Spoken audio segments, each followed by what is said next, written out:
하신 말씀은 마태복음 5장 18절입니다.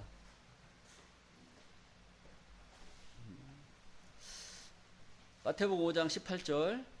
진실로 너희에게 이르노니 천지가 없어지기 전에는 율법의 1점 유력이라도 반드시 없어지지 아니하고 다 이루리라. 마태복음 5장 18절 말씀을 통해서 왜 성경을 알아야 하는가 라는 제목으로 말씀을 증거하도록 하겠습니다. 왜 성경을 알아야 하느냐. 오늘 본문 말씀을 보시면 진실로 너희에게 이르노니 천지가 없어지기 전에는, 천지가 없어진다. 천지가 뭡니까? 하늘과 땅이에요. 하늘과 땅이 없어지기 전에는 율법의 1점 유력이라도 반드시 없어지지 아니하고 다 이루리라 라고 했단 말이에요. 여기서 말하는 이 율법은 모세 오경에 나오는 십계명 그런 율법을 말하는 것이 아니고 하나님의 말씀이 율법이랍니다. 그래서 하나님의 말씀, 창세기부터 계시록까지 기록되어져 있는 그 율법의 하나님의 말씀의 1점, 점이면 뭐예요? 점 하나, 점 하나. 점 하나, 1.1획, 점 하나 찍고 획 하나 긋는 이것이 없어짐보다 천지의 없어짐이 더 쉽다. 이런 이야기를 한 겁니다. 그래서 천지가 없어지기 전에는 율법의 1.1획이라도 반드시 없어지지 아니하고 다 이룰 것이다 라고 기록을 해놨단 말이에요. 그러면은 하나님의 율법의 1.1획을 어디에다 기록을 해놨느냐? 바로 이 성경에다 기록을 해놓은 줄로 믿습니다. 그러면 천지가 없어지는 것보다 이 율법의 1.1획이 더 소중하고 귀하다는 것을 우리는 알 수 있는 줄로 믿습니다. 그러니까 이 말씀을 아는 게 낫겠어요? 하늘과 땅이 무너져서 없어지는 게 낫겠어요? 이 말씀의 위대함을 하늘과 땅이 없어지는 것보다 더 위대하다라고 하는 것을 알게 하기 위해서 그렇게 비유를 한 겁니다.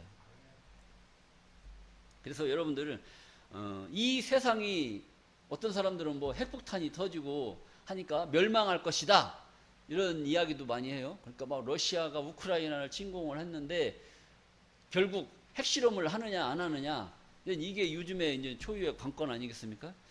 그런데 그렇게 해서 핵전쟁이 벌어지게 되면 전 세계가 이제 들썩거리겠죠.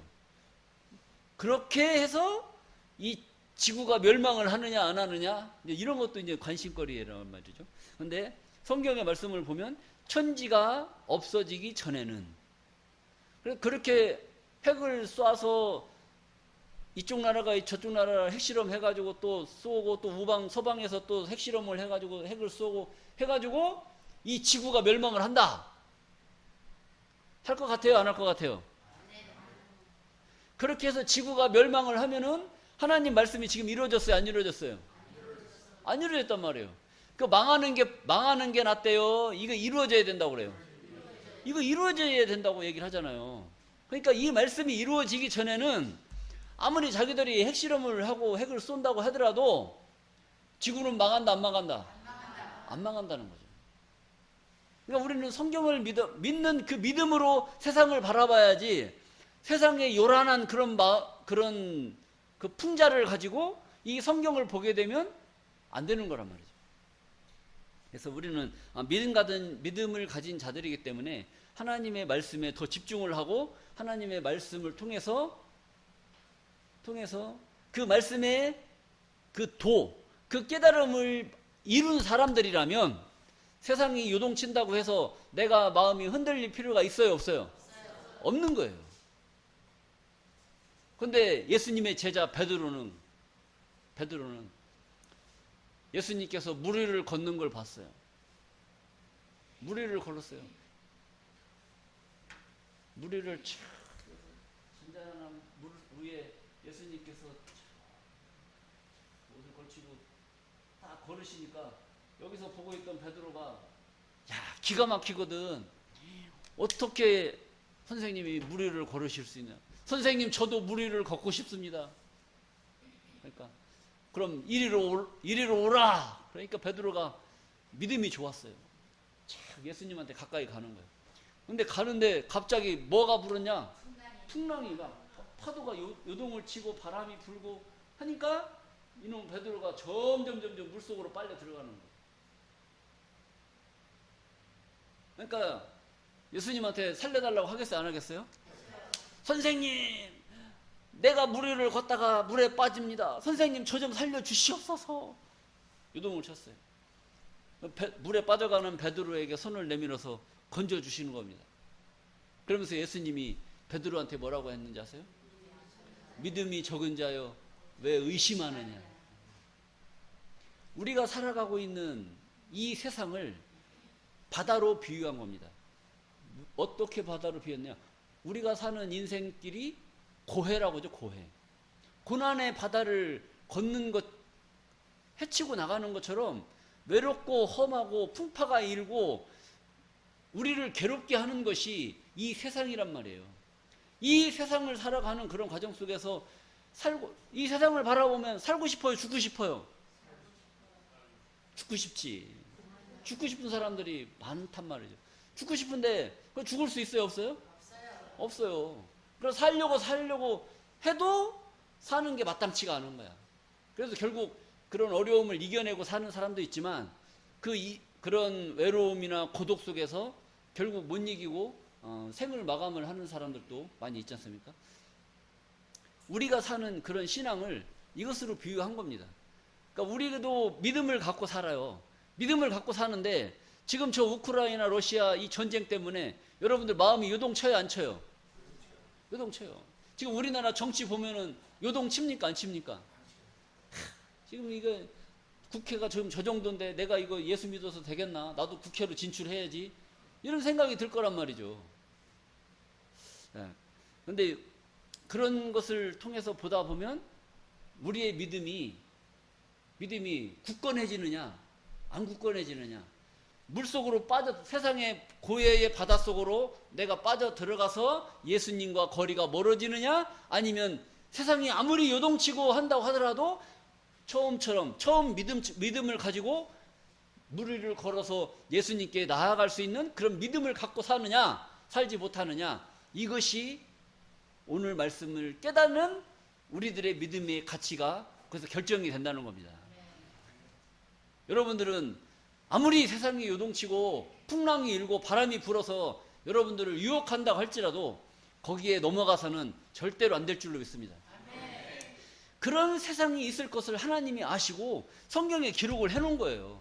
그래서 우리는 그 말씀을 통해서 하나님을 믿는 그 마음의 믿음을 가지고 이 말씀을 보고 그런 일이 있을 때에 바다에 빠지라고, 바다의 물 위를 걸으라고, 그걸 걸어서 이겨낼 수 있는 믿음을 가지라고 우리에게 깨닫게 해주시는 줄로 믿습니다. 자, 마태복음 24장 35절 말씀에도 보면은 천지는 없어지겠으나 내 말은 없어지지 아니하리라. 천지는 없어져도 하나님 말씀은 없어지지 않는다는 거예요. 그럼 뭐가 더 강한 겁니까? 이 세상보다 하나님 말씀의 강함이, 하나님의 말씀의 위대함이 드러나는 것이죠. 누가복음 16장 17절 말씀에도 보면 그러나 율법의 한 획이 떨어짐보다 천지의 없어짐이 쉬우리라, 이렇게 기록을 해놨단 말이에요. 그러니까 천지가 없어지는 것이 하나님의 말씀의 획, 점 하나 없어지는 것보다 천지가 없어지는 것이 더 쉽다, 이런 말씀을 하는 거예요. 그러니까 이 하나님 말씀의 크고 위대하심을 여러분들이 잘 깨달으시고 이 말씀 안에 거할 수 있는 우리들의 신앙이 되어야 될 줄로 믿습니다.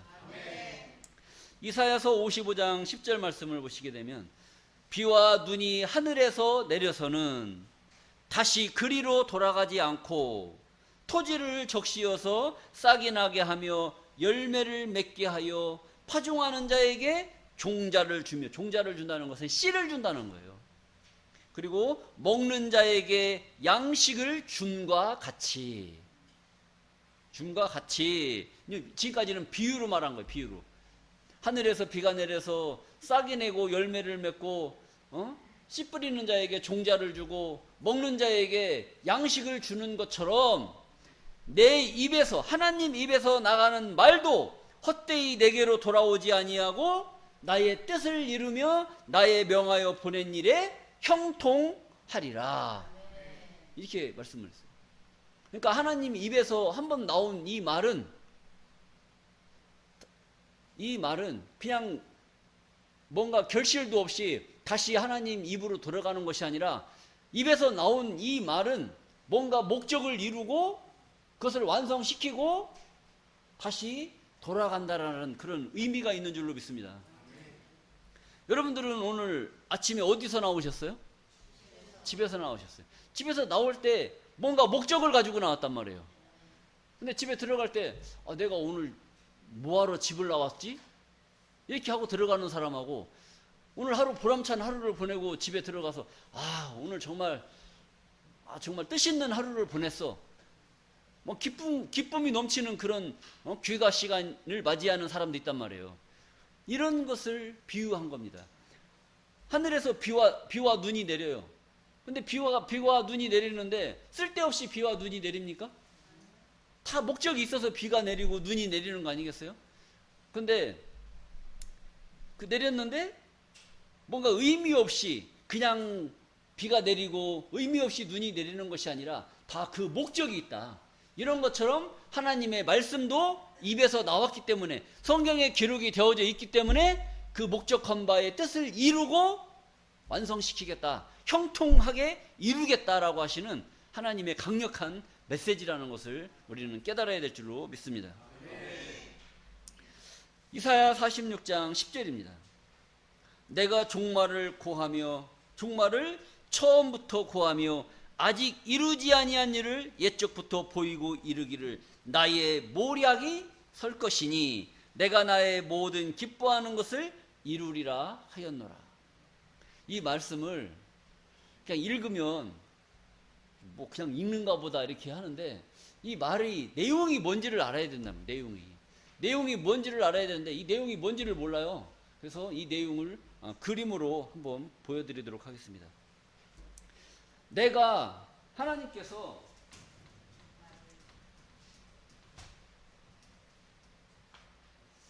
오늘은 조금 유치한 설교를 해야 되겠어요. 유치하지만 깊은 내용입니다. 하나님께서 종말은 뭐예요? 종말은 세상 끝에를 말하죠. 종말. 내가 종말을 처음부터 고았다. 처음부터 고함. 처음은 어딜까요? 창세. 종말에 이루어질 이 내용들을 창세기 때부터 알려주었다.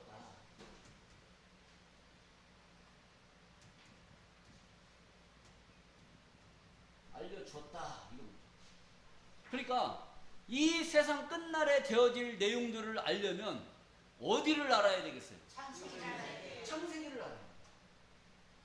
그러니까 이 창세기는 처음이고 이 종말은 계시록이란 말이죠. 그죠? 성경의 처음은 어디예요? 창세기고 성경의 끝은 어디입니까? 계시록이란 말이에요. 그래서 계시록을 알으려면 어디를 알아야 돼요? 창세기를 알아야 돼요. 왜 그러느냐? 하나님께서 종말을 처음부터 고하며 처음부터 이 세상 끝에 되어질 일을 너희들한테 알려줬다 이거예요. 그러니까 이 계시록을 알려면, 세상 끝에 되어질 일을 알려면 어디를 봐야 되느냐? 창세기를 봐야 돼요. 근데 일반적으로 신앙생활 하는 사람들이 계시록 내용을 알려면 계시록만 파면 되는 줄 알아. 근데 계시록을 알려면 어디를 봐야 돼요? 창세기를 봐야 돼요. 창세기를 봐야 계시록이 풀리는데 계시록만 계속 보는 거야. 그러면 계시록 알겠어요? 모르겠어요? 모르는 거예요. 이게 하나님의 신의 한 수의 작품입니다. 그래서 우리가 하나님의 신의 그런 계획을 이제 배워가는 거예요. 그래서 내가 종말을 처음부터 고하며 아직 이루지 아니한 일을 아직 이루지 아니한 일이 있어요. 자, 지금 우리가 여기서 살고 있어요. 자, 창세기 때부터 쭉 오다 보니까 어떤 분이 한 번 오셨었어요? 예수님이 이 땅에 한 번 오셨어요. 그리고 2000년이 지났어. 2000년이 지나고 지금 우리가 여기 살고 있단 말이에요. 아직 이루지 아니한 일은 뭐예요? 앞으로 있을 일. 지금까지 있었던 모든 일들은 되어진 일. 앞으로 되어질 일은 이루어진 일이에요? 아직 안 이루어진 일이에요? 아직 안 이루어진 일. 그러니까 내가 종말을 처음부터 구하며 아직 이루지 아니한 일을 아직 이루지 아니한 일이 남아있단 말이에요. 아직 이루지 아니한 일을 옛적부터 창세기 때부터 보이고 이르기를 나의 모략이 설 것이다. 모략. 이게 모략이 꾀모자입니다. 꾀모. 그러니까 꾀모, 간략. 그래서 하나님의 작정된 그런 꾀의 작전을 간략하게 해서 어디다? 창세기에다가 알려준 겁니다. 그래서 이 모략이라는 말은 좋은 얘기가 아니에요. 좋은 얘기가 아니에요. 우리가 전쟁이 벌어지잖아요. 전쟁이 벌어지면 이 지휘관들은 적군을 이기기 위해서 적군과 싸워서 이기기 위해서 뭘 쓰느냐? 모략을 씁니다. 모략을 다른 말로 말하면 계략이라고 말해요. 또 유식한 말로 말하면 섭리. 또 다른 말로 말하면 계획. 이렇게 말할 수가 있어요. 그래서 이 하나님의 작정된 그 모략 가운데에 우리는 지금 살고 있는 겁니다. 근데 모략 가운데 살고 있는데 하나님의 모략을 왜 부렸을까요?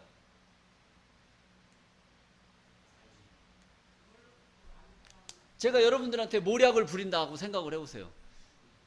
내가 여러분들한테 모략을 부리면 왜 모략을 부리느냐? 이 중에 제가 마음에 드는 사람이 있어요. 근데 마음에 안 드는 사람도 있겠어요? 없겠어요? 그런 사람들은 조심해. 자, 마음에 드는 사람이 있고 마음에 안 드는 사람이 있어요. 근데 이 중에서 마음에 드는 사람을 골라내야 된단 말이에요. 근데 마음에 안 드는 사람들이 그 이쁜 사람만 골라내면은 마음에 안 드는 사람들이 시기와 질투 하겠어요? 안 하겠어요? 하잖아요. 그러니까 마음에 안 드는 사람들을 시기 질투 안 하게 내가 마음에 드는 사람만 쏙 빼려면 머리를 써야 되겠죠. 그게 모략이란 말이에요. 모략을 써버리면 이 마음에 안 드는 사람들은 목사님이 나도 사랑하는가 봐 이렇게 생각을 한단 말이야. 근데 진짜 사랑해요? 아니면 안 사랑해요? 조금 사랑해요? 자, 이런 작전을 쓰는 것이 뭐다? 모략이라는 거예요. 모략. 그러니까 하나님이 왜 모략을 썼느냐? 왜 모략을 썼느냐? 그 모략 가운데에 사랑받는 사람은 얼마나 좋겠어요. 그런데 나를 하나님이 사랑하는 줄 알고 신앙생활 열심히 했는데 나중에 가서 보니까 나는 버림받은 사람이 되어버렸어요. 그럼 얼마나 불행하겠어요. 하나님이 나를 사랑하는 줄 알고 있었는데 나중에 가서 계산할 때 보니까 아이고 나는 버림받고 저 사람은 하나님이 미워하는 줄 알았는데 저 사람은 하나님이 사랑하고 있네? 이걸 아는 거예요. 여러분들 가만히 생각해 보세요. 지금 우리 교회가 이러한 하나님의 작정된 이 모략을 오늘 말씀을 증거하다 보니까 모략이라는 말이 나왔으니까 모략이 뭔 말인지를 아시겠죠? 그러니까 여러분들은 하나님 모략 가운데서 사랑받는 자들로 축복받은 것 같아요? 아니면 버림받은 자들로 축복을 받은 것 같아요? 축복받을 자들로 복받은 자들이 되실 줄로 믿습니다. 왜? 이런 말씀을 알고 깨달은 자들이 복을 받겠어요? 이런 말씀이 뭔 말인지도 모르는 자들이 복을 받겠어요? 아는 자들이 복 받는 거예요. 그래서 영생은 유일하신 참 하나님과 그의 보내신 자 예수 그리스도를 아는 것이다. 이렇게 말씀을 한 거예요. 자, 그래서 하나님께서 종말을 처음부터 구하며 아직 이루지 아니한 일을 옛적부터 보이고 이루기를 나의 모략에 설 것이다. 하나님의 모략에 서는 것입니다. 그리고 모략을 펼쳐놓고 나서 나의 기뻐하는 모든 것을 이룰 것이다. 이렇게 말씀을 하신 거예요. 그러니까 지금 우리가 사는 이런 삶 속에서 어떤 자는 성경을 알고 믿고 어떤 자는 교회를 다니면서 성경을 모르고 다니는 사람들이 있단 말이죠. 왜 그럴까요? 하나님의 모략에 지금 다 빠져 있는 겁니다. 모략에 빠져서 하나님의 모략을 펼치는 겁니다. 누군가는 성경을 알게 해서 구원의 반열에 이르게 하고, 누군가는 자기들이 구원받는 줄 알고 믿고 있지만 결국에 가서는 그들은 버림을 당한다는 겁니다. 이것을 가만히 생각해 보세요. 이게 기가 막힌 일입니다. 이거 뭐 새벽기도 금요철이야 막 부흥에 수십 년 예수를 믿었는데 내가 버림을 받는다고 생각을 해보세요. 내가 그동안 따라왔던, 내가 믿어왔던 그 신앙이 다 뭐가 되겠어요? 기가 막힌 일인 것입니다. 여러분들은 하나님의 축복받는 그 모략 안에 거하시는 존귀한 자들로 축복받을 줄로 믿습니다. 계시록 1장 3절 말씀이 되겠습니다. 이 예언의 말씀을 읽는 자와 듣는 자들과 그 가운데 기록한 것을 지키는 자들이 복이 있나니 때가 가까움이라. 그러니까 읽는 자와 듣는 자들과 그 가운데 것을 지키는 자들이 복이 있다. 그러니까 여러분들, 아는 자가 지킬 수 있겠어요? 모르는 자가 지킬 수 있겠어요? 아는 자가 지키는 겁니다. 그래서 성경을 알게 해야 되겠어요? 아니면 모르게 말해야 되겠어요? 알게 말해야죠. 그러니까 여러분들은 그동안에는 성경을 보지 못했던 그런 삶을, 그런 신앙생활을 해왔다고 할지라도 오늘 이 시간을 통해서 하나님의 말씀을 깨닫고 하나님의 말씀을 알 수 있는 그런 자리에 오신 것을 큰 하나님의 축복이요 사랑이다라는 것을 깨달아야 될 줄로 믿습니다. 이 심판의 역사도 다 기록된 말씀대로 다 심판을 하게끔 되어 있어요. 계시록 20장 12절 말씀입니다. 계시록 20장 12절. 내가 보니 죽은 자들이 물온 대소하고 그 보좌 앞에 섰는데 책들이 펴있고 또 다른 책이 펴졌으니 곧 생명책이라. 죽은 자들이 자기 행위를 따라 책들에 기록된 대로 심판을 받으니 그랬단 말이에요. 그러니까 여기에 나오는 이 책은 무슨 책이냐? 사망책과 생명책을 말하고 있어요. 왜? 죽은 자들이 책들에 기록된 대로 뭘 받는다고 했어요? 심판을 받는다고 그랬어요. 근데 그 심판이 지금 이루어졌어요? 안 이루어졌어요? 안 이루어졌어요. 이 계시록은 앞으로 되어질 일을 기록해 놓은 말씀인 줄로 믿습니다. 그런데 예수 믿고 죽으면 어디 갔다고 그래요? 천국 갔다라고 그래요. 근데 성경 말씀은 천국 갔으면 이 책들에 기록된 대로 심판할 때가 있어요, 없어요? 때가 있지. 심판할 때가 있는데 지금 예수 믿고 죽으면 천국 갔다라고 말하는 그런 사람들은 이 말씀이 이루어질 때 천국 간 사람은 어떻게 해요? 다시 불러와서 심판을 다시 받아야 되는 거예요. 그럼 예수 안 믿고 죽은 사람은 어디 갔다고 그래요? 지옥 갔다고. 그럼 지옥 간 사람도 이 심판이 이루어질 때 지옥 간 사람 다시 불러와 갖고, 야, 내가 너 천국으로 가야 되는데 지옥 잘못 보냈어. 그러니까 이제는 천국으로 가. 다시 이렇게 심판하겠습니까? 아니라는 거죠. 그러니까 이런 말씀들을 모르기 때문에 예수 믿고 죽으면 천국 갔다, 예수 안 믿고 죽으면 지옥 갔다 이렇게 말하는 것은 성경에 맞는 말이에요? 성경에 틀린 말이에요? 성경에 틀린 말이란 말이죠. 그런데 예수 믿느냐 안 믿느냐에 따라서 구원을 받느냐 구원을 받지 못하느냐, 이것은 말이 맞는 얘기예요. 왜? 예수 믿고 죽어도 구원받을 길이 남아있고, 못 믿고 죽어도 구원받을 수 있는 그 길이 있어요. 그런 것까지 설명을 하려면 오늘 시간이 너무 많이 걸리고 하기 때문에 그런 설교는 나중에 시간을 마련해서 할 것이고, 어쨌든 성경에 기록된 대로 심판을 받고 구원을 받게 된다는 것을 우리는 깨달아야 된다. 그래서 왜 우리는 성경을 알아야 되느냐? 성경은 기록된 대로 이루어지기 때문에. 그래서 우리는 기록된 대로 이루어질 내용을, 기록된 말씀을 알아서 기록된 대로 구원을 받아야 될 줄로 믿습니다. 자, 성경에 보게 되면 어떠한 예언이 되어져 있느냐, 예수에 관한 예언과 성취라는 그런 내용이 있습니다.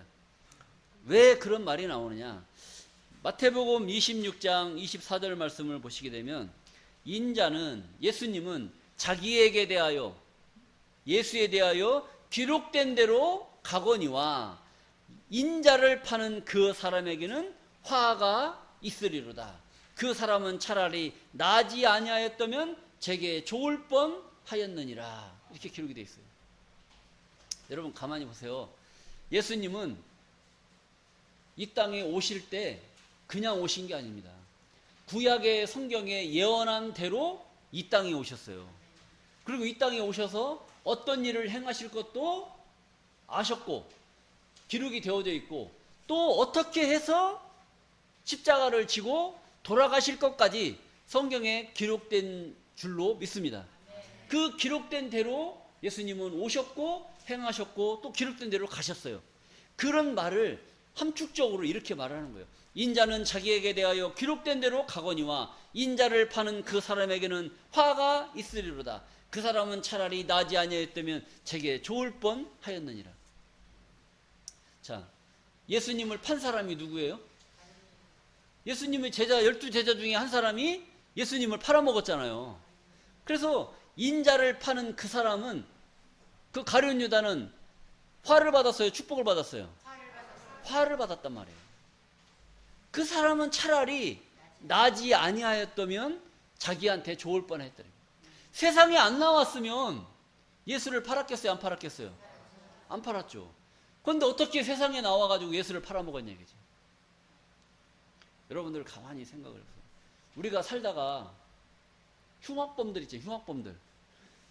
어떻게 죄를 져도 저렇게 흉악한 죄를 저지르느냐. 저런 인간은 세상에 나와야 되겠어요? 안 나와야 되겠어요? 그런 얘기 하잖아요. 그러니까 그런 흉악범도 있어야 되기 때문에 그런 흉악범이 나오는 겁니다. 만약에 하나님이 좋은 사람, 좋은 것만 이 세상에 해놓으면 악한 것이 없어. 그러면은 선이 무엇이고 악이 무엇이라는 걸 알겠어요? 모르겠어요? 몰라요. 좋은 것만 보니까. 근데 좋은 건 없고 악한 것만 이 세상에 가득 차 있다. 그러면 그 악한 것에 젖어서 선이 뭔지를 모른단 말이에요. 그러니까 선한 것과 악한 것을 같이 두었기 때문에 선이 무엇이고 악이 무엇이다는 것을 알게 되는 거예요. 그래서 여러분들이 선한 사람, 착한 사람, 악한 사람이 어떤 사람이 그런 사람이라는 것을 알기 때문에 도저히 인간으로서 할 수 없는 그런 범죄를 저지르는 사람들을 보고 우리는 뭐라고 그래요? 저런 사람은 차라리 나지 아니하였으면 좋았을 텐데 왜 저런 사람이 나와서 저렇게 세상을 혼란스럽고 세상에 많은 그런 사람들이 민폐를 끼치는 그런 행위를 할까, 이렇게 말할 수도 있어요. 그런데 그 사람도 하나님의 하늘의 한 뜻을 이루기 위해서 이 세상에 나올 수밖에 없는 그런 운명을 가지고 왔다는 것을 우리는 깨달아야 된다는 겁니다. 그럼 여러분들 가만히 생각을 해보세요. 하나님의 구원받아야 될, 하나님의 축복을 받아야 될 그 수가 성경에 기록이 되어 있어요? 안 기록되어 있어요? 기록되어 있잖아요. 지난 시간에 몇 명이라고 얘기했어요? 14만 4천이라고 그랬잖아요. 그러니까 이 세상에 아무리 수가 많아도 하나님은 몇 명을 사랑하시는 거예요? 14만 4천을 사랑하시는 거예요. 그러면 14만 4천 안에 들어가는 사람들은 얼마나 행복하겠어요? 근데 14만 4천 1번째부터 그 마지막까지는 기분이 좋겠어요? 안 좋겠어요? 안 좋지. 왜? 14만 4천이 사람 가운데 처음 익은 열매로 축복받는 사람들이란 말이에요. 그리고 하늘의 유업을 이어받을 자들이란 말이죠. 그럼 그 나머지는 뭐예요? 그 나머지는 하늘의 유업하고는 관계가 없는 사람들이에요. 그러니까 복 받을 사람들은 몇 명? 14만 4천. 복 안 받을 사람들은 나머지란 말이죠. 그러니까 구원과 심판은 정해져 있는 거예요. 그래서 누가 구원받느냐? 하나님의 축복받을 수 있는 정해진 14만 4천 수 외에는 나머지는 구원하고는 관계가 없다.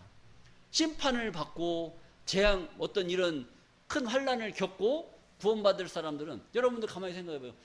고생 신나게 하고 구원받는 게 좋겠어요? 고생 안 하고 구원받는 게 좋겠어요? 구원 안 하고 구원받는 게 좋잖아요. 그런 것을 이 말씀을 통해서 보게 되면, 여러분들은 이 세상에 오셔서 일평생을 사셔요. 일평생을 사는데 구원받는 반열에서 신앙생활 하면서 살으니까 여러분들은 얼마나 좋겠냐 이거지. 그런데 여러분들 말고 저 다른 교회를 다니면서 성경을 모르고 믿는 신앙생활 하는 사람들 있잖아요. 그 사람들은 자기들이 구원받은 줄 알고 신앙생활을 해. 그런데 하나님의 그 구원의 반열하고는 거리가 멀다 이거예요. 그래서 인자는, 예수님은 자기에게 대하여 기록된 대로 가거니와 인자를 파는 그 사람에게는 화가 있을 것이다. 그러니까 성경을 모르고 믿는 자들에게는 화가 있을 것이다. 그 사람은, 인자를 파는 그런 악한 일을 행하는 그런 사람들은 차라리 나지 아니하였다면 자기한테 좋았을 것이다 라고 하는 이런 엄청난 말씀을 했단 말이에요. 여러분들 가만히 보세요. 성경과 다른 말을 하는 사람들, 거짓말하는 사람들이 착한 사람들이겠어요? 나쁜 사람들이겠어요? 거짓말하는 사람들. 제가 오늘 설교 유치하게 한다고 그랬잖아요.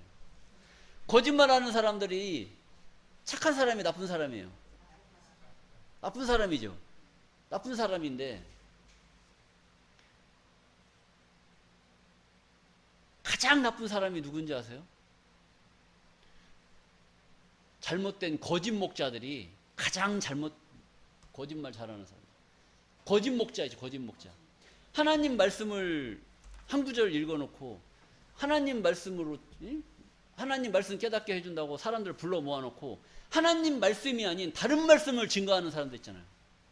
그게 뭐예요? 거짓말하는 사람들이에요. 성경에 기록된 말씀을 잘못 가리키는 거, 성경에 기록된 말씀을 잘못 가리키는 거, 이것이 거짓말이란 말이에요. 하나님 말씀은, 예를 들어서 하나님 말씀은 오늘날 예수 믿는 사람들이 예수님이 뭐같이 오신다고 알고 있어요? 도적같이 오신다 이렇게. 그래서 예수 믿는 모든 사람들이 예수님은 재림하실 때 어떻게 오시는 것으로 알고 있어요? 도적같이 오시는 것으로 알고 있단 말이에요. 근데 지지난 시간에 말씀드렸잖아요. 예수님은 도적같이 오십니까? 도적같이 아니 오십니까? 도적같이 아니 오신다. 빛의 아들에게는 도적같이 아니 오리니 너희들은 다 빛의 아들이요 낮의 아들이다. 이렇게 기록이 되어져 있단 말이에요. 그런데 그러면 이 두 가지를 가리켜야 되는 말. 도적같이 오신다는 말과 누구에게는 도적같이 오고 누군가에게는 도적같이 아니 오신다라고 성경은 말씀을 했으니까 그 두 가지를 다 보여줘야 되겠어요? 한 가지만 보여줘야 되겠어요? 두 가지 다 보여주고 골라서, 아 그래도 나는 도적같이 오시는 주님이 좋아 라고 하는 사람들은 그냥 그렇게 믿으면 돼. 그런데 이 두 가지를 다 안 보여주고 한 가지만 보여주는 거예요. 한 가지만 보여주고 그것만 믿으라고 하면 그건 제대로 하는 겁니까? 잘못된 겁니까? 잘못된 거라고. 더 쉽게 또 얘기할까요? 수박하고 참외가 있어. 그럼 여러분들은 수박하고 참외가 있어. 과일이 먹고 싶어요. 그러면 수박하고 참외 두 가지가 있으면 여러분들은 뭘 먹어야 돼? 두 가지 다 봤으니까, 수박하고 참외가 있다는 걸 봤잖아요. 봤으니까 뭘 먹어야 돼요? 먹고 싶은 거 먹어야지.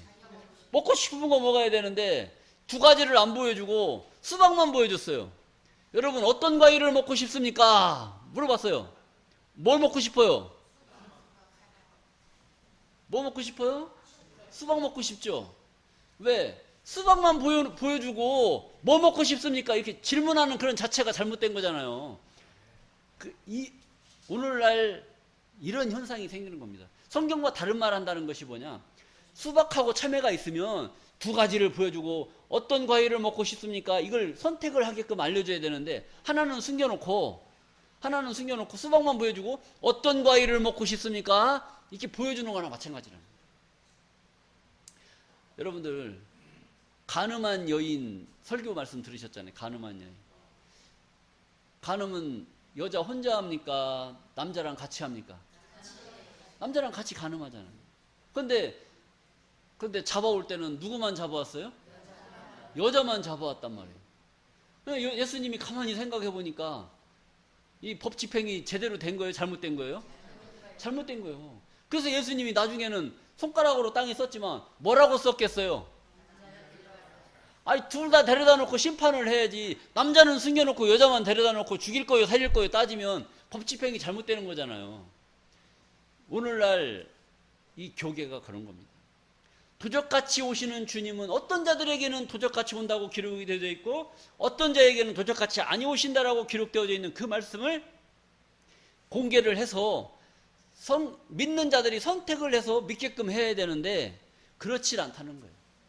왜? 그 뒤에 말씀은 안 보여요.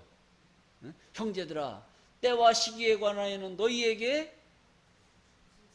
잃을 것이 없으면, 쓸 것이 없으면 주의 날이 밤에 도적같이 이를 줄을 너희 자신이 자세히 알미라. 이렇게 기록을 해놓은 그 말씀만 알아요. 근데 그 뒤에 3절 4절 말씀을 보면은 저희가 평안하다 안전하다 할 그때에 잉태된 여인에게서 해산의 고통이 이른과 같이 멸망이 호련히 저희에게 임할 것이다. 그러나 형제들아, 그 5절 말씀 데살로니가전서 5장 4절 말씀 한번 보시겠습니다. 살전 5장 4절. 형제들아, 너희는 어두움에 있지 아니하매 그날이 도적같이 너희에게 임하지 못하리니. 도적같이 온다는 거예요? 도적같이 아니 온다는 거예요? 도적같이 아니 온다. 그러면 도적같이 아니 온다는 그런 말도 알려줘야 되잖아요. 근데 안 알려주니까 도적같이 오시는 것만 알고 있는 거라는 거예요. 그래서 이걸 다 알아야 되는 거예요. 5절 말씀입니다. 너희는 다 빛의 아들이요 낮의 아들이라. 우리가 밤이나 어두움에 속하지 아니하나니. 그러니까 너희는 다 빛의 아들이요 낮의 아들이다. 모르는 것은 밤이고 아는 것은 빛이고 낮인 줄로 믿습니다. 그래서 낮과 어둠, 빛과 어둠으로 나누는 거예요. 그래서 도적같이 아니 오시는 주님을 기다리는 자들은 다 빛의 아들. 그러니까 아는 자들에게는 도적같이 아니 오고 모르는 자들에게는 도적같이 오시겠다. 이렇게 기록을 한 겁니다. 이런 말씀의 뜻을 모르니까 알아야 된다. 그래서 우리는 성경을 알아야 구원을 받을 수가 있다. 이런 내용을 말씀을 하는 겁니다. 자, 그 다음에 미가서 5장 2절 말씀을 한번 더 보시겠습니다. 미가서 5장 2절. 베들레헴 에브라다야, 너는 유다 족속 중에 작을지라도 이스라엘을 다스릴 자가 내게서 내게로 나올 것이라. 그의 근본은 상고의 태초에니라. 그래서 베들레헴이라고 하는 그 지역에서 이스라엘을 다스릴 자가 나타날 것을 성경은 예언을 하고 있어요. 그 예언이 되어져 있는데 그 예언이 마태복음 2장 1절 말씀을 보면 헤롯 왕 때에 예수께서 유대의 베들레헴에서 나심에 동방으로부터 박사들이 예루살렘에 이르렀다. 이런 말씀이 기록된 거예요. 그러니까 구약의 미가서에 베들레헴에서 이스라엘을 다스릴 자, 지배자가, 인도자가 나타날 것을 예언을 했고 그 예언이 성취가 되었다라고 하는 그런 내용입니다.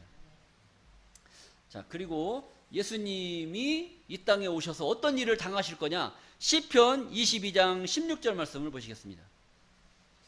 시편 22장 16절에 개들이 나를 에워쌌으며 악한 무리가 나를 둘러 내 수족을 찔렀나이다. 내가 내 모든 뼈를 셀 수 있나이다. 저희가 나를 주목하여 보고 내 겉옷을 나누며 속옷을 제비 뽑나이다. 그러니까 예수님이 십자가에 달려서 고통을 당하실 것을 이 시편 다윗이 기록을 할 때에 그것을 기록을 해놓은 거예요. 그 기록을 해놓은 그 내용이 요한복음 19장 23절 말씀에 성취가 되는 내용들로 확인해 보도록 하겠습니다. 요한복음 19장 23절입니다. 군병들이 예수를 십자가에 못 박고 그 옷을 취하여 네 깃에 나누어 각각 한 깃씩 얻고 속옷도 취하니 이 속옷은 호지 아니하고 위에서부터 통으로 짠 것이라. 그리고 군병들이 서로 말하되 이것은 찢지 말고 누가 얻나 제비 뽑자 하니 이는 성경에 저희가 내 옷을 나누고 내 옷을 제비 뽑나이다 한 것을 응하게 하려 함이로라. 그러니까 예수님의 옷을 찢어서 나눠갈 것을 시편 22장에 기록을 해놓았고 그 기록을 해놓은 대로 요한복음 19장 24절에 성취가 된 줄로 믿습니다. 그래서 성경은 기록된 대로 예수님이 어떻게 해서 십자가에 지시고 고통받고 돌아가실 것을 기록을 해놨고 그 기록을 해놓은 대로 그 성취가 되었다라고 하는 것을 우리는 알 수가 있는 줄로 믿습니다. 자, 이사야서 53장 9절 말씀을 또 보시겠어요? 그는 강포를 행치 아니하였고 그 입에 괴사가 없으며 그 무덤이 예수님의 무덤이 악인과 함께 되었으며 그 묘실이 부자와 함께 되었도다. 이런 말씀이 기록이 되어져 있어요. 그 말씀이 마태복음 27장 57절에 기록이 되어져 있습니다. 저물 때에 아리마다의 부자 요셉이라 하는 사람이 왔으니 그도 예수의 제자라. 빌라도가 가서 예수의 시체를 달라 하니 이에 빌라도가 내어주라 분부하거늘 요셉이 시체를 가져다가 정한 새 포대로 싸서 바위 속에 판 자기 새 무덤에 넣어두고 큰 돌을 굴려 무덤 문에 놓고 가니 이렇게 기록이 되어 있습니다. 그러니까 예수님께서 십자가를 지시고 운명을 하면 부자들이 묻히는 그 무덤에 들어갈 것을 예언을 했어요. 근데 예수님은 가정 형편상 그 부자들이 묻히는 그런 무덤에 갈 수가 없어요. 근데 그 당시에 그 예언이 그렇게 되어져 있으니까 예언대로 되어야 돼요? 아니면 다르게 되어야 돼요? 예언대로 되어야 되기 때문에 그 예언의 성취를 이루기 위해서 부자 아리마대 요셉이라고 하는 그 사람이 자기가 들어가려고 팠던 그 무덤에 예수의 시체를 갖다가 거기다 모셨던 그런 장면입니다. 그래서 57절 말씀을 보시게 되면 저물었을 때에 아리마대 부자 요셉이라 하는 사람이 왔으니 그도 예수의 제자라. 예수의 제자니까 선생님이 악당들에 의해서 십자가를 지고 운명하셨는데 내가 들어가려고 파놨던 그 무덤이 내가 들어가야 되겠어요? 자기가 모셨던 선생님이 돌아가셨는데 선생님을 거기다 모셔야 되겠어요? 그런 상황이 벌어진 거예요. 자, 빌라도에게 가서 예수의 시체를 달라 하니 이에 빌라도가 주라고 분부하거늘 요셉이 시체를 가져다가 정했다는 것은 깨끗할 정이에요. 깨끗한 그 세마포로 싸서 바위 속에 판 자기 새 무덤에 넣어두고 큰 돌을 굴려 무덤 문에 놓고 갔다. 이런 이야기입니다. 그러니까 예언이 그렇게 되어져 있으니까 어쨌든 그 예언의 성취를 위해서 이런 역사가 벌어진 거예요. 여러분, 그 예언을 이루기 위해서 하늘의 예언이잖아요. 성경은 하늘의 예언의 약속의 문서란 말이죠. 이것은 이 성경은 하나님께서 신께서 우리 인간들과 약속한 약속 문서예요. 그런 줄로 믿습니다.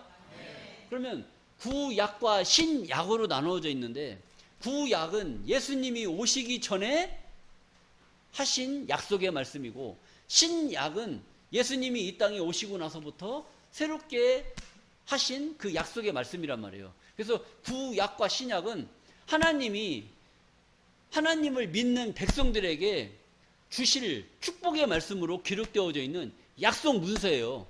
그래서 이 약속은 어쨌든 약속했기 때문에 이루어져야 돼요, 안 이루어져야 돼요?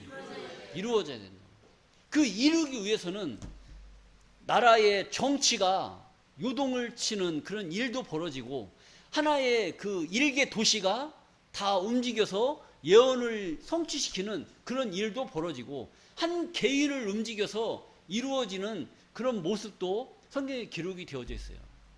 그래서 이 성경을 전체적으로 보면은 그런 내용들이 기록되어 있다는 것을 알 수가 있는데, 이것 내용을 모르면 그 내용이 뭔 내용인지를 모르잖아요. 근데 그것을 구구절절히 하나하나 다 설명을 하려면 시간이 너무 많이 필요한 거예요. 그래서 시간을 두고 하나씩 하나씩 우리는 지금 배워가고 있는 줄로 믿습니다. 오늘은 왜 성경을 알아야 구원을 받느냐? 왜 성경을 알아야 되느냐? 성경은 기록된 대로 이루어지기 때문에. 성경은 어떻게 이루어져요? 기록된 대로 이루어져요. 기록된 대로 이루어지기 때문에 우리는 기록된 말씀을 알아야 되는 거예요. 여러분들은 알아야 될 의무가 있고, 저는 말씀을 증거해야 될 의무가 있는 줄로 믿습니다. 아니, 여러분들은 말씀을 알아야 될, 깨달아야 될, 들어야 될 의무와 권리가 있는 거예요. 그리고 저는 말씀을 증거해야 될 의무가 있고, 그래서 이런 역사를 이루는 겁니다. 그래야 여러분들은 성경에 기록된 말씀을 알아야 성경에 기록된 대로 구원을 받을 수가 있다. 그래서 우리는 성경을 알아야 된다. 논리가 이해가 되시죠? 그래서 여러분들 말씀이 좀 큰 엄청난 깊은 말씀들은 한번 봐서 이렇게 알 수가 없어요. 그래서 오늘 증거된 이 말씀은 저희 교단에서 아주 처음으로 초보자들에게 가르치는 이런 쉬운 말씀이에요. 그러니까 어떻게 보면 깊은 말씀을 들었던 이런 차원에 있는 사람들은 아주 시시한 말씀일 수도 있어요. 근데 시시한 게 큰 거고, 큰 게 시시한 거야. 가만히 보세요. 하나님은 처음이 나중이고 나중이 시작이라고 그랬어요. 그래서 여러분들은 그런 하나님의 말씀의 전체적인 그런 원리를 깨달으면 돼요. 원리를.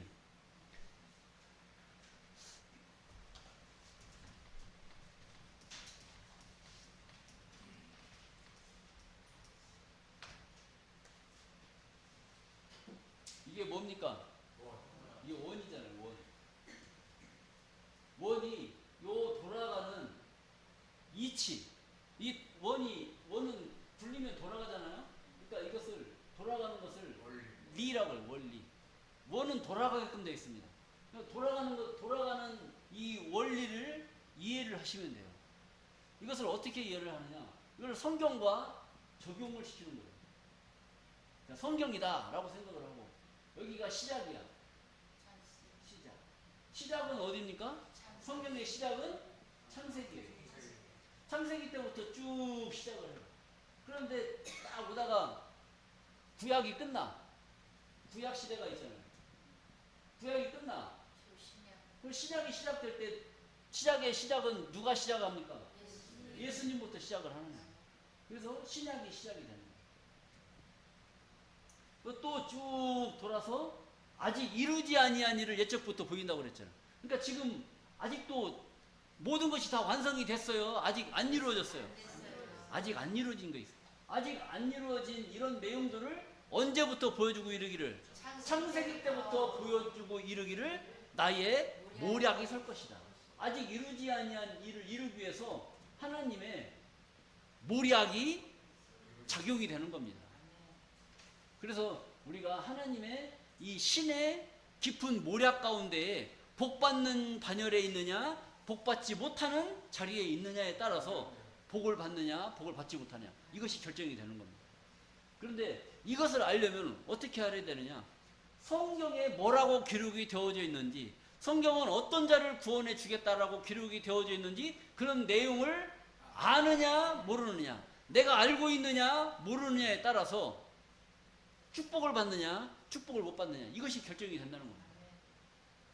자, 그래서 이 계시록이 되게 되면 모든 것이 이제 완성으로 끝나게 돼 있어요. 여러분들이 성경을 봐도 모르는 내용들이 나오는데, 성경은 한 말씀에 이렇게 문장이 있어요. 문장이 있는데 요만큼은 지나간 과거를 말하고 있습니다. 요만큼은 현재를 말하고 있습니다. 근데 요만큼은 가만히 보면 미래를 말하고 있어요. 근데 또 자세히 보면 완성으로 돼 있어. 완성. 이게 뭐냐? 성경은 하나의 문장 속에서 과거, 현재, 미래 완료로 돼 있어요. 완료. 미래 완료로 돼 있단 말이에요. 그러니까 하나님은 사람을 창조하셨단 말이죠. 하나님은 사람 창조할 때 사람 창조하는 내용이 어디에 기록이 되어 있어요? 창세기에 기록돼 있어요. 창세기 그것도 1장에 기록이 되어 있어요. 몇째 날 사람을 창조하셨어요? 창세기 1장에 사람 창조가 기록이 되어 있단 말이에요. 그리고 나서 6째 날 사람을 다 지으시고 7째 날 뭐 하셨다고 그랬어요? 안식하셨다고 그랬어요. 근데 여러분들 가만히 보세요. 여러분들은 사람 같아요? 아직도 덜 된 사람 같아요? 아직 덜 됐어요? 이 창세기 1장에 사람을 창조를 완성을 하고 7째 날 안식하셨다라고 했는데, 지금 가만히 보니까 사람다운 사람이 지금 만들어진 것 같아요? 아직 덜 만들어진 것 같아요? 덜 만들어졌다니까요. 그게 어디서 완성이 되느냐? 계시록 14장에 가서 사람 가운데 처음 익은 열매들로 추수가 되게끔 돼 있어요. 그럼 계시록 14장 때가 되어야 하나님의 뜻이 완성이 되는 거예요. 그러면은 창세기 1장 27절에 사람을 창조했는데 그 사람 창조의 완성이 된 거예요, 안 된 거예요? 그럼 창세기 1장 27절이 완성이 됐다는 거, 안 됐다는 거? 아직 창세기 1장 27절이 아직 완성이 안 된 거예요. 그런데 이 말씀을 보면은 사람 창조가 6째 날로 끝난 걸로 돼 있단 말이죠. 아직 창세기 1장이 지금 완성이 안 된 거란 말이에요. 안 됐는데 우리가 볼 때는 완성이 된 걸로 알고 있고, 7째 날 안식하셨으니까 제7일째 안식했다. 그래가지고 지금 여기 보면 제7일 안식교가 나왔잖아요. 제7일 안식교가. 그러면서 자기들도 제7일에는 안식하고 아무것도 안 해요. 근데 이 안식을 어떻게 하느냐? 원래는 일요일부터 계산해요. 일요일부터. 일, 월, 화, 수, 목, 금, 토, 이렇게 금, 토까지. 그래서 하루, 이틀, 사흘, 나흘, 닷새, 엿새, 7일. 그래가지고 7일째는 안식일이에요. 그래서 이 안식일은 하나님이 모든 만물을 창조하고 안식하셨다고 해가지고 자기들은 안식일 날은 아무것도 안 해요. 그걸 특히 아주 법으로 정해서 하는 데가 저 유대교, 저 중동 땅에 있는 저 유대인들이 그렇게 하는 겁니다. 아주 철두철미합니다. 그때 일했다 그러면 난리 나요, 난리 나. 그래가지고 그 사람들은 안식일이 되기 전날 타이머로 몇 시에 밥이 눌러지게 만들어 놓고 몇 시에 뭐가 되게 만들어요. 그러고 나서 자기들은 그냥 그 시간에 딱 되면은 그걸로 먹어. 엘리베이터도 그날은 움직이면 안 돼. 그냥 다 집에서 거룩하게 지내야지 뭐 다른 거 행동하고 하면 안 된다. 이렇게 아주 율법적으로 사는 그런 나라도 있습니다. 지금 우리나라도 안식교가 좀 그런 형태의 모습으로 자꾸 이제 그렇게 율법화가 돼서 그렇게 살고 있는데, 우리가 성경이 기록되어져 있는 이런 전반적인 내용들을 세세하게 좀 더 깊게 보시려면 이런 윤곽을 깨달으셔야 돼요. 창세기 때부터 쭉 와서 이런 원의 이치처럼 성경이 이렇게 아직 완성이 되어져 가고 있는 그런 과정. 그 다음에 성경의 하나하나의 그런 문장들이 다 이런 애매모호하게 이렇게 기록이 됐어요. 그래서 이것을 깊게 보지 않으면 그냥 하나의 그냥 지나간 과거적인 그런 문장으로 해석이 되어버린단 말이죠. 그래서 이런 것들도 잘 보셔야 돼요. 섭리적으로 보면 지금 사람 창조가 완성이 됐다 안 됐다? 아직 안 됐다. 그래서 사람 창조를 완성시키기 위해서 사람을 만들어야 되잖아요. 근데 여러분들은 지금 육체의 사람은 다 됐어요. 육체의 사람은 됐는데 뭐가 안 됐느냐? 뭐가 안 됐어요? 이 생각도 하나님의 마음과 하나님의 생각을 가진 그런 사람이 되어야 되는데, 이런 생각이 다 어떤 사람이 됐느냐? 다 생물학적인 사람의 생각만 갖고 있는 거예요. 생물학적인 그런 먹고 마시고 자고 하는 그런 정신만 갖고 있는 그런 생각을 가진 사람들로 살고 있는 거예요. 그러니까 여러분들을 하나님의 말씀으로 여러분들을 가리켜서 여러분들이 어떤 사람이 되기를 원하는 마음으로, 신의 마음을 가진 사람, 사람의 마음이 아닌 신의 마음, 그 짐승의 마음을 가진 사람 있죠. 짐승의 마음, 인면수심의 마음을 가진 사람, 사람의 얼굴을 하고 그 마음은 짐승의 마음을 가진 사람, 그런 사람들이 흉악범이란 말이에요. 짐승의 마음을 가진 사람. 근데 또 천사의 마음을 가진 사람 있죠. 야, 어떻게 사람이 그렇게 선을 행할 수 있느냐, 이런 사람도 있단 말이에요. 자, 그런데 우리는 어떤 사람이 되어야 되느냐? 신의 마음을 가진 사람. 신은 하나님 한 분밖에 안 계셔요.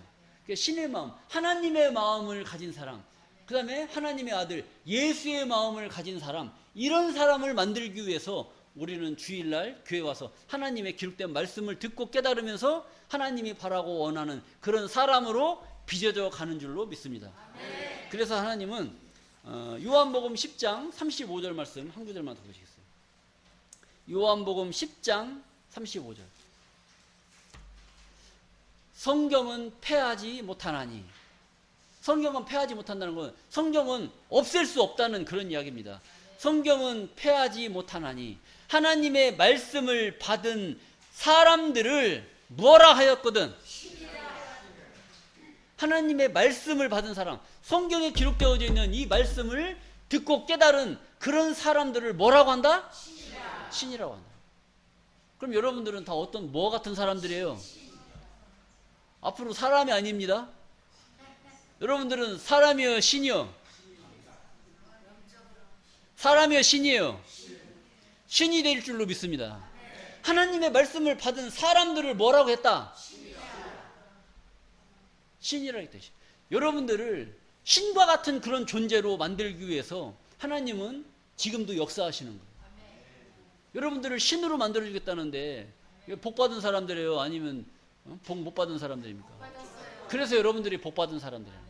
자, 여러분들 시간이 많이 지났는데요, 하나님의 말씀을 깨닫고 기록된 말씀을 바로 알아서 하나님이 바라고 원하는 그런 신과 같은 존재들로 축복받으시기를 간절히 바라면서 오늘 말씀을 마치겠습니다. 감사합니다.